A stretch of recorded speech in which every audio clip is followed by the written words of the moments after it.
At hindi po tayo titigil at wag ho tayong pumayag na ilihis po ang katotohanan. Di ba?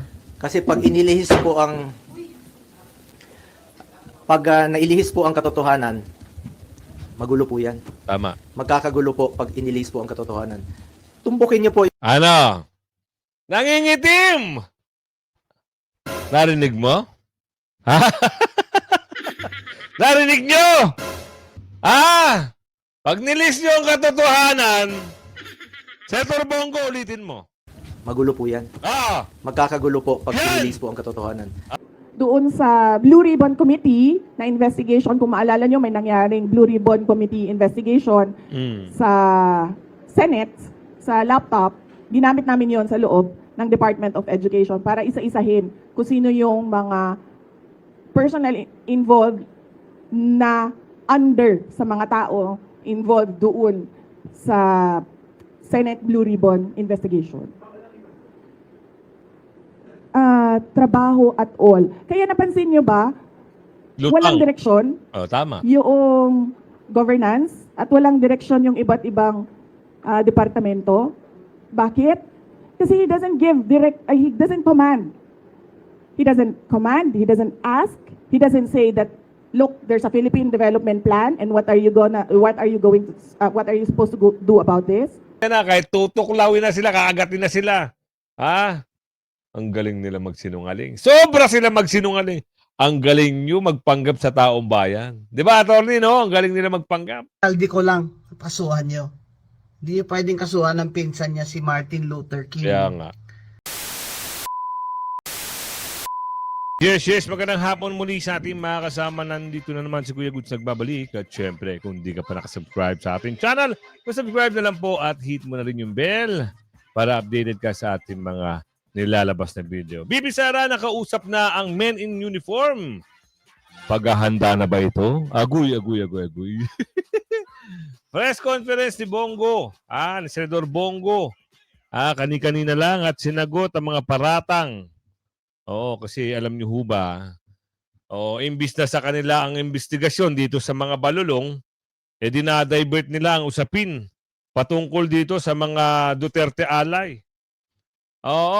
Pansinin nyo ang pangalan nila ay unti-unti nang nawawala at nag-i-insert sila ng bagong senador. At kaya itong Diskaya, alam nyo nangyari. Ayaw na ho magpa-imbestiga, baka na nakausap na. 'Di ba? Ganon sila magpaikot, kaso hindi sila magwawagi. Kaya Senator Bongo, todo mo na. Itodo mo na. At andyan ang milyon-milyong Pilipino nakasuporta sa mga Duterte. Ang panagutin, yung dapat na nasusukol, hindi yung magbibigay kayo ng pangalan. Para saan? Sisirain nyo naman ang pangalan ng isang magaling na senador? Tinanggalan nyo na nga ng malasakit pa. Diba? Pansinin nyo mga kasama. Eto si BP Sara nagsalita na for allegedly not working for the Philippines. Nang tipaklong kayo. Kahit wala sa Pilipinas, ang BP, ang OBP ang kumikilos para sa kanya. Yan ang tandaan nyo. Kita nyo, nagkaroon ng lindol, bagyo sa Cebu, sa Davao. Wala pang 24 hours ang tulong, truck. Galingan nyo. Para pagdating ng 2028, kung aabot sa 2028. Nagtatanong lang ho si Aling Ledesma. Kung, eto, minorya, nagbabala sa unprogram fund sa 2026. Kita mo, eto na naman sila. Meron na naman sila, insertion ba ito? O nilagay talaga sa unprogram para hindi alam kung saan tutungo ang pondo. Pagkatapos, pag nakalingat, ay na, chuk, wala na. Ubos.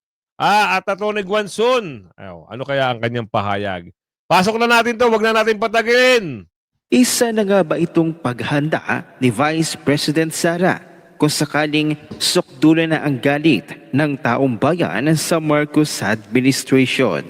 Ayon kasi sa Octa Research Survey, naramdaman ng taong bayan ang katiwalian ng Marcos administration. Umabot na sa 60% ang galit ng taong bayan. 30% ay takot at balisa, samantalang 9% ay lungkot ang naramdaman.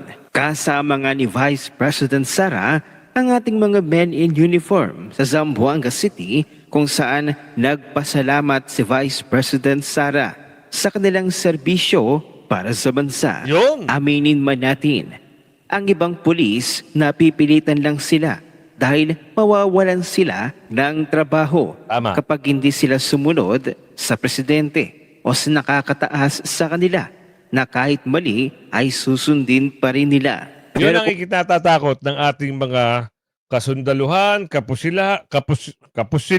kapulisan.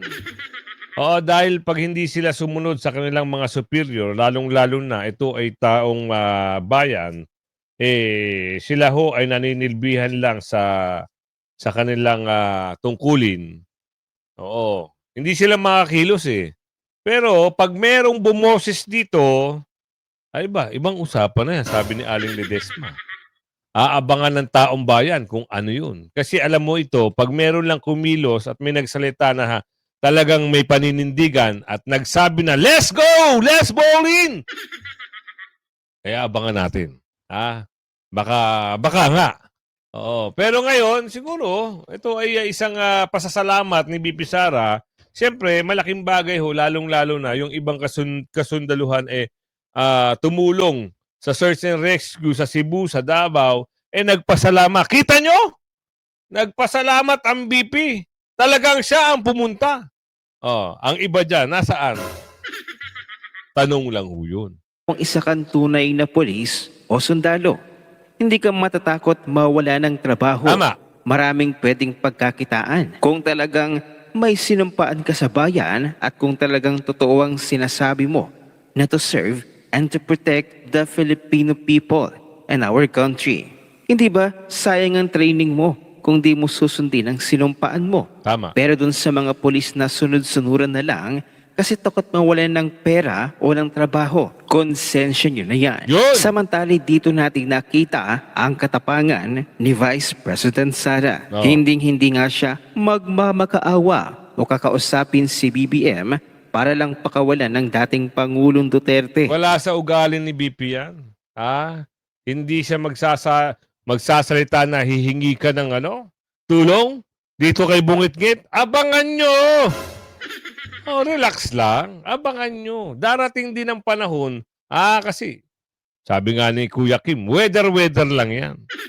Pag dumating ang weather para kay BP Sara, alam nyo naman talagang umuugong at nag-uumapaw na. Oo. Yung iba nga gusto nang palitan si pero relax lang. Darating din panahon, ha? Oo. Eto pa. Pag dumating ang tamang panahon, pag bumuka ang pakpak ng agila, dagit lahat sila. Madadagit at madadagit. Lalong-lalo na yung mga nangingitim, yung nagpakidnap kay Tatay Digong, yung mga nagsabwatan, at lalong-lalo ka na, Bungit-ngit! Dahil nga ginawa ito ni BBM o ng kanyang gobyerno ang dukutin ng dating Pangulong Duterte dalhin sa The Hague, Netherlands. There's no going back daw sa ganoon. Siya ang kumuha at ipatapon sa ibang bansa si dating Pangulong Duterte.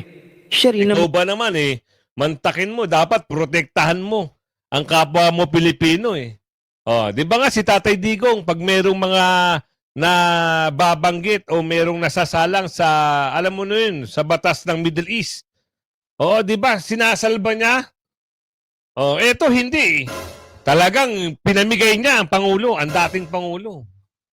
Sagad-sagaran kayo. Talagang sobrang sagad-sagaran din ang galit ng sambayan ng Pilipino. Abangan nyo yan. Hindi ka na nga makalakad na maayos napunta ng Cebu. Davao ba yun? Hindi siya pinansin ng tao. Palakad-lakad lang ang mama. Papilapilan to ang paa. Galingan nyo ng gusto.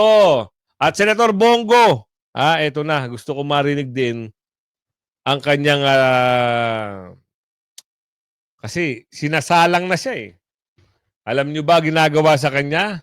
Wala siyang kasalanan. Hindi siya kontraktor, pero nadadawit ang pangalan. Bakit? Eh, syempre, alam nyo naman, sisirain ang mga alay ng Duterte. Ganyan sila umatake. Oo, totoo yan. Sisirain talaga nila. Kasi malapit na ho eh. O, napansin nyo ba yung isang bombom? Saka si Aling Lugaw? Ngayon, nagpapa-impress na. Napanood niya ba yun? Oo, sa Bicol. Oo, saka si Bombom. Nagla-live na sila. Tandem ika nga. Pero malabo yan. Hindi kayo aabante. Tsaka naswertehan ka na lang, Bombom, kasi hindi ka naman binoto, nanalo ka.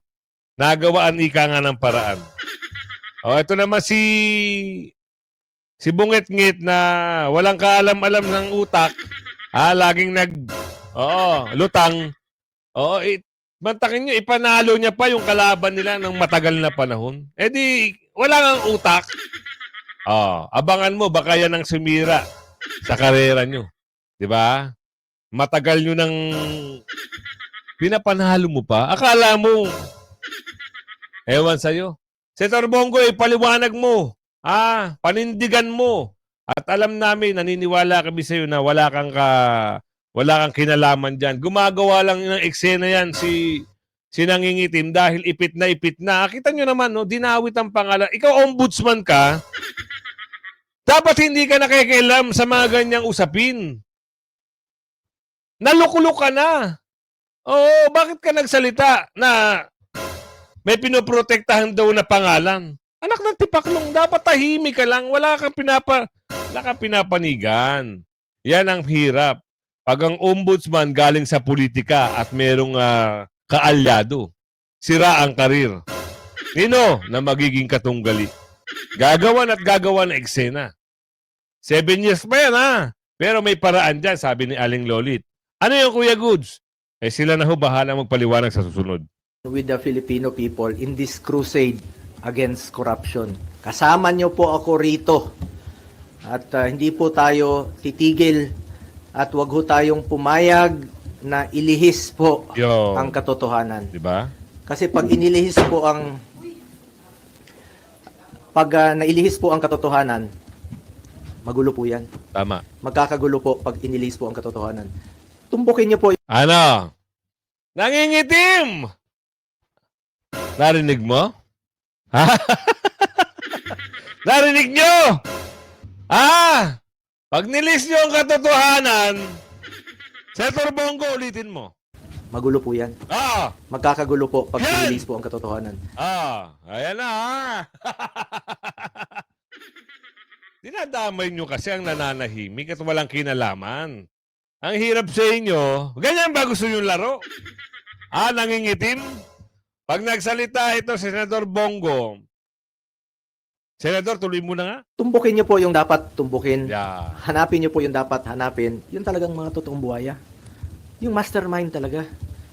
Bakit i-atras ngayon? With all due respect to the Ombudsman, Ayun na. sinusuportahan po natin lahat ng investigasyon. At isa po ang aking masasabi, I do not know the Discayas. Hindi ko po kilala. In fact, nung hearing, nung mga nakarambuan dito sa Senado, tinanong ko sila, ang mga Diskaya. Tinanong ko sila, meron ba kayong joint venture with the CLTG? Yes. Tapos na ba? They answered yes. Napapakinabangan na ba? Yes. So, doon po, nagkaroon po ako ng interest din bilang isang senador at miyembro po ng Blue Ribbon na kung may pagkukulang, pagkakamali, kung anomalous o substandard, panagutin nyo, sinabi ko doon. Ako mismo ang willing po akong magkaso. Kasuhan natin yung mga dapat kasuhan, kahit kamag-anak ko. I'm willing to be the complainant kung talagang meron silang pagkukulang. At may pagkukulang ang Diskaya, kasuhan nyo. Wala po akong pakialam. Gusto ko accountability. At I'm urging the Diskayas and lahat ng witnesses. Please lang. Sabihin niyo yung totoo. Huwag ko kayong pumayag na ilihis po yung katotohanan. Kawawa yung Pilipino. Tama. Kawawa yung Pilipino. Tumbukin natin ang yung katotohanan. The truth lang po. Yun naman po ang pakiusap ko sa inyo. Na tumbukin po natin ang katotohanan. Mula noon hanggang ngayon, ang pinanghahawakan ko po ang delikadesa. I observe delikadesa in my whole life. Bilang isang probinsyano na taga Mindanao, Anggenyong Bisaya, pangalan ko lang po ang aking pinanghawakan at hindi ko sasayangin yung tiwala at boto na binigay po ng taong bayan. Ginawa niyo akong number 1. Hindi ko sasayangin yung tiwala binigay niyo po sa akin. At serbisyo lang po ako. Yan po ang kailangan ng taong bayan ngayon. Makatrabaho na tayo at makapagserbisyo po tayo sa ating mga kababayan. Alam niyo, marami pong nabanggit nung hearing. Ang daming mga pangalan, tinutumbok na eh. Daming mga pangalan, di ba? Dami ng mga nakikita, lumalabas ng mga pangalan. Ilan kongresista, ilan mga opisyales, tinutumbok na. Eh, sana naman, ituloy nyo na. Yun po ang gusto nating malaman. Ulitin ko, I am one with the Filipino people. Alamin yung Senador, kaya nila ginagawa yan kasi mainit na sila. Booking na kung sino ang nagpapadala ng pera. Booking na sino ang tumatanggap ng maleta. Kaya ngayon, isang mainit ang kailangan nila para ma-divert ang usapin. Ngayon, siguro, ikaw yung ginawa nilang plot twist, naku. Bisu-biruin nyo, hindi naman kontratista tong mama na to, itong senador na to. Nag-number 1 nga eh. 'Di ba? Ibig sabihin, ang tiwala ng taong bayan nandito kay Senador Bongo. Ngayon sisirain. Kasi bakit? Pwede uling mag-number 1, pwedeng mag-vice president. Ngayon gagawan ngayon ng eksena. May patatakbuhin ng kalaban na itutunggali sa sisiraan nila na isang number 1 na senador. Baka pwede. Oo, kaya ginawa ng kwento. Yan ho ay tanong. Baka pwede. Na sirain ang pangalan ng nag-number 1 para hindi na paniwalaan ng taong bayan sa susunod na eleksyon. Kaso hindi booking na kayo yung isang artikulo ng libro, sumatotal ang ending nung pagbinasa mo, tumbok na dito kay Balulong at doon sa mga kasabwat. Ngayon gagawa nila ng kwento, ito raw, ay merong anomalya at kita nyo na.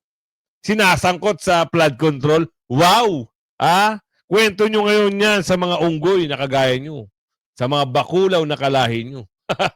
Kung totoo yan, tuloy. totohanan. Tumbukin natin kung sino yung may kasalanan. Yung flood control ang issue dito. Tama. Yung ghost projects ang issue dito. Yung mga substandard projects ang issue dito. Mga anomalous projects ang issue dito. Panagutin natin ang dapat managot. Si Balulong at si Saldi. At sama mo na yung si Sanpit. Oo, para magturo na. Pati yung mga alalay nilang bakulaw, yung mga may asong may tali sa leeg, magsilabasa na. Di ba, Senador Bongo? Kaya nagkakaroon ng mga ganyang usapin paglilihis dahil natumbok na sa Blue Ribbon, kumuha sila ng eksena, gawa natin ng independent body. Ito ang ICI. Kaso ang problema, tinago sa taong bayan. Ngayon, wala na. Star witness ba si Balulong ngayon? Star witness, akala nyo, star witness si Balulong. Siya ang dapat managot. Ngayon, siya ngayon ang magbibigay ng ng impormasyon. Anong impormasyon? Ngayon, laglaga na ito. Kawawa si Saldi ko dito, mga kasama. Kung hindi nila ito magigipit si Congressman, si Senador Bongo, ang maiipit dito si Saldi ko, yung mga alipores, lihis ang usapin kung sino yung pinakapinuno. Tama. Sabi ni Aling Marie, tama ka. Naku, kita nyo na. Bibi Sara, ano ang meron, Bibi Sara? Gusto namin malaman yan. Conference or ambush interview sa Zamboanga kung paano po nagamit yung confidential funds ng Department of Education. And you've mentioned si Zaldico. Ma'am, pwede niyo po bang ibahagi pa sa amin ano yung findings ng DepEd regarding the laptop scandal? And then, ano po ang ginawa ninyo sa findings na ito? Ipinalam niyo ba President Marcos? May ginawa po bang parang case build-up para kung makasuhan man kung may ikakaso? Yes, gumawa kami ng investigation sa loob ng Department of Education. Isa sa mga pinagamitan ng confidential funds ay yung corruption sa loob ng Department of Education. Hindi lang sa laptop madaming reports of corruption inside the Department of Education. Hindi lang sa central office, kasama na yung sa mga regional offices namin. So kapag merong reports, pinapaimbestigahan yon. So isa sa mga inimbestigahan is yung laptop. Ang unang ginawa doon is nag-request ng fraud audit sa Commission on Audit. Tapos kami sa loob ng Department of Education, gumawa din kami ng sarili naming investigation para kung ano man yung ma-actionan namin sa loob ng DepEd, ma-actionan na kaagad namin. Unfortunately, yung procurement ng laptop, hindi siya nangyari sa loob ng Department of Education. Nangyari siya sa DBM. So, ang pinaka-papel na nasa loob ng Department of Education ay yung agreement between DepEd and DBM. So, hindi pumasok lahat ng procurement documents sa DepEd. So, ang pinaka na magawa lang namin doon sa loob ng Department of Education is mag-blacklist. And at that time, hindi pa namin ma-blacklist kasi hindi nga sa amin nangyari yung procurement. So, natali yung kamay namin doon. Kaya inasahan namin na doon sa fraud audit ng Commission on Audit, may lalabas doon na mga personnel involved.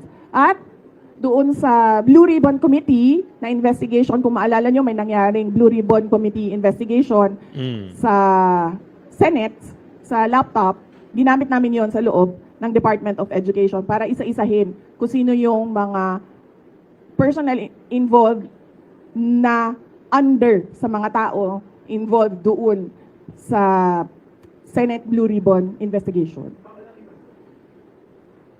Diyos ko, akala mo ba yung presidente natin nagtatrabaho? Hindi natatanong yan at all. Hindi. I swear to the flag, si BBM, hindi yan siya. Nagtatanong ng trabaho at all. Kaya napansin nyo ba, walang direksyon Tama. yung governance at walang direksyon yung iba't ibang departamento. Bakit? Kasi he doesn't give direct, he doesn't command. He doesn't command, he doesn't ask, he doesn't say that, look, there's a Philippine development plan and what are you supposed to do about this? Akala nyo ba yung ginawa ko sa DepEd, galing yun kay BB? Hindi, akin yun, lahat. Kasi he did not give any orders at all. So pag upo ko doon, sabi ko sa mga kasamahan ko, sa mga USEC at ASEC, I think this is our show. Kasi walang participation at all ang Pangulo. So gagawin na lang natin kung ano yung karapat-dapat na gagawin para sa edukasyon dito sa ating bayan. So we created the Matatag Agenda. We followed through with the Matatag Curriculum. At unfortunately, hindi kami natapos kasi, yun nga, nag-decide ako na I don't deserve the attacks that were thrown at me by the administration. Kasi ako na nga lang siguro yung kaisa-isa dong nagde-deliver para sa cabinet ni BBM. Tapos ganun pa yung gagawin nila sa akin. Kita nyo na? Hindi naman pala nagtatrabaho.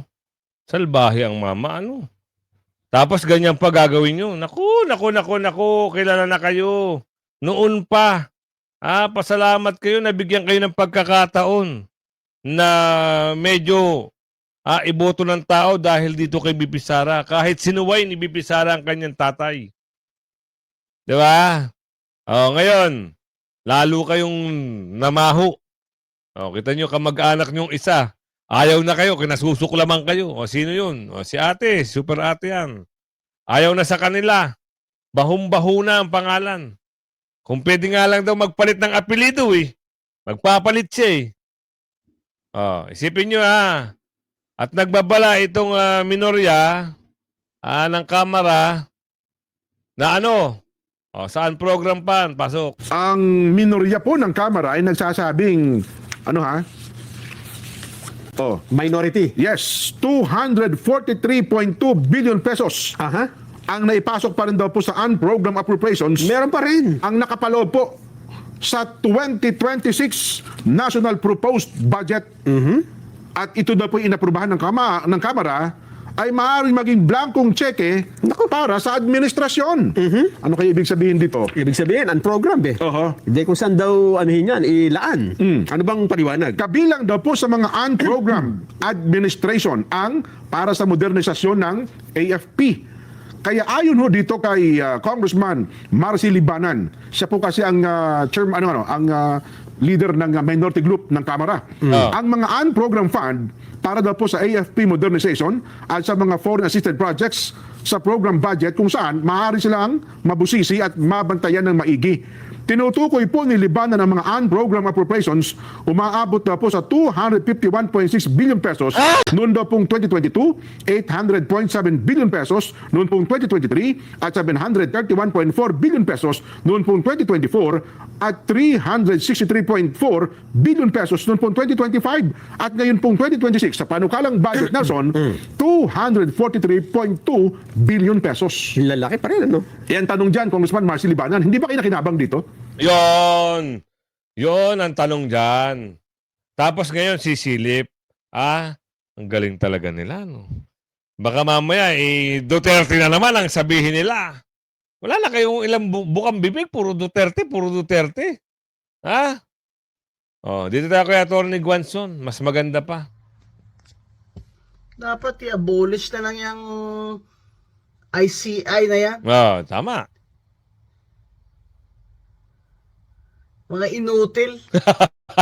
Wala daw silang makita. Nasa mukha nyo na. Kakagatin na kayo.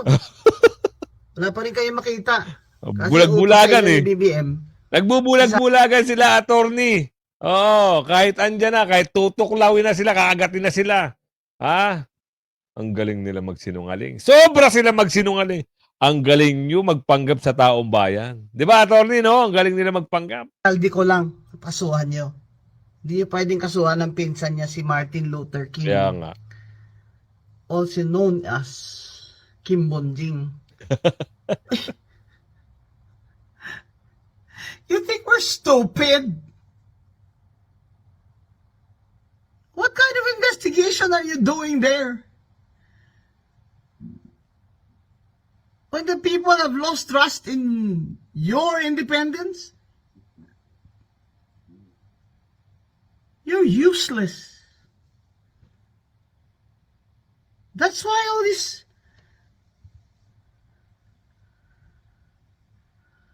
other, independent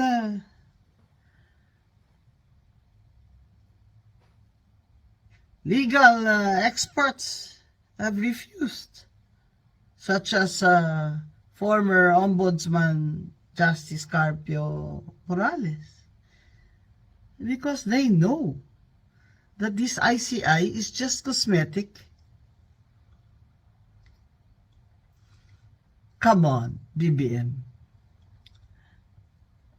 Why did you all of a sudden wake up from your comfortable slumber after 3 years to make public these ghost projects? Why? Because of the U.S. State Department report. And I'm sure other creditors will be making comments soon. Utang ka ng utang, BBM. Utang na loob.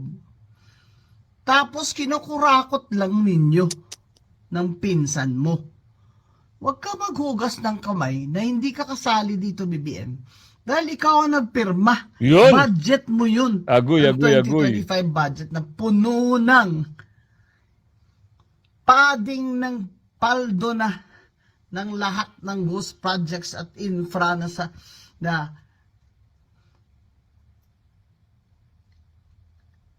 kahayupan nyo. Ito nga masama, Atty. Guanzon.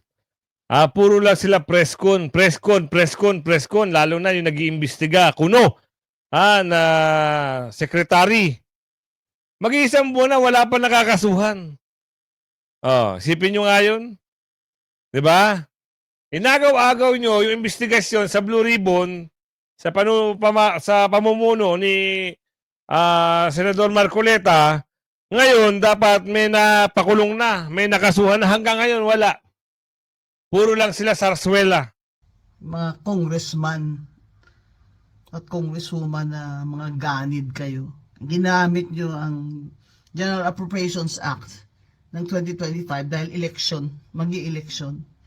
Kasi ambisyon ni Martin Luther King i-control ang mga congressman, ang mga district, ang mga party list para sa 2028 election na siya ang tatakbo ng Ayun na. presidente. Kaya wag mo na kaming lokohin, BBM. I-abolish mo na yung ICI mo. Gumawa ka ng komisyon na paniwalaan ng tao. Tama.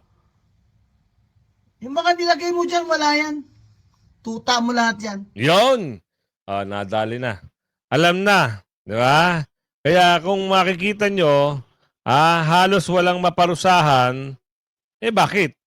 Kita nyo naman. Tuta lahat.